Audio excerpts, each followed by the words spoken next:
சுந்தரவண்டி ஊராட்சியில் Meena fibre class industrial என்ற ஒரு தொழிற்சாலை உள்ளது.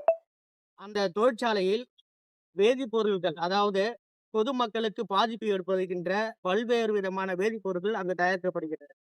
அந்த வேதிப்பொருட்களால் ஆஸ்மா, டைபாய்டு, மஞ்சள் காமாலை, அட்டாக்கு, கேன்சர் போன்ற நோய்கள் பரவும். அது மட்டுமல்லாமல் அங்கு இருக்கின்ற விவசாய நிலங்கள் ஒட்டுமொத்தமாக பழுதடைந்துவிடும். அங்கு உற்பத்தி செய்கின்ற அந்த தண்ணீரானது 50 அடி ஆழத்தில் போட்டு போர் போட்டு கீழே இறக்கப்படுகின்ற ஒரு செயல் அங்கு நடந்து வருகின்றது. இதற்கு 10/10/2022 அன்று ஊராட்சி மன்ற முன்னாள் ஊராட்சி மன்ற தலைவர்களும், ஊராட்சி செயலாளர் அவர்களும் அனுமதி வழங்கியிருக்கிறார்கள்.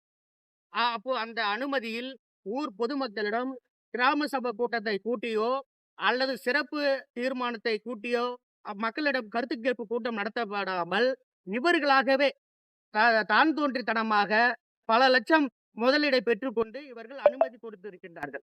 அங்க இருக்கின்ற அதாவது ஊராட்சி நம்பரை கேட்கின்ற போது இதில் நாங்கள் கையெழுத்து இடவில்லை என்று கூறுகின்றார். இது சம்பந்தமாக வட்டார வளர்ச்சி அவர்களிடம் நாங்கள் முறையிட்ட போது அந்த தீர்மானத்தை நாங்கள் ஏற்றுக்கொள்ளப்படவில்லை என்று அவர் ஒரு கருத்தை கூறுகிறார்.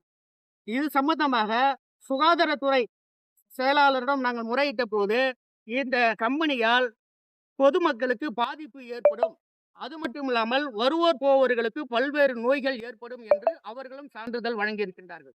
பொல்யூஷன் கண்ட்ரோலுடைய அதிகாரி அவர்களும் இந்த கம்பெனியால் பல்வேறு விதமான நோய்கள், பல்வேறு விதமான இன்னல்கள் ஏற்படும் என்று கூறுகின்றார். ஆனால் ஊராட்சி தலைவர் அவர்களும் ஊராட்சி செயலாளர்களுடைய போக்கு மிகுந்த கண்டனத்துக்குரிய போக்காகும். இன்று நடைபெறுகின்ற ஊராட்சி கிராம சபை கூட்டத்தில் எங்கள் கட்சியின் சார்பாகவும் பொதுமக்களுடைய சார்பாகவும் அந்த 10/10/2022 போடப்பட்ட அந்த தீர்மானத்தை ரத்து செய்யப்பட வேண்டும் என்று நாங்கள் இன்று மனு கொடுத்திருக்கின்றோம்.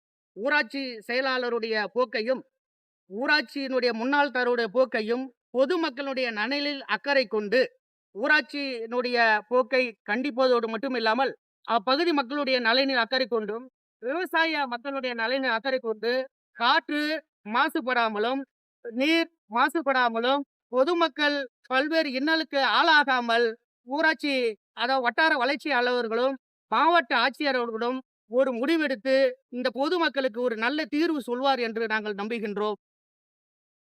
எந்த மாதிரியான பாதிப்புலாம் உங்க ஏரியா மக்களுக்கு வந்திருக்கு? பொதுமக்கள் ஏதாவது சொல்லியிருக்காங்களா கருத்து? இப்போ சமீபத்தில் கூட சுந்தரவண்டியில் திரு நாராயணன் என்பவர்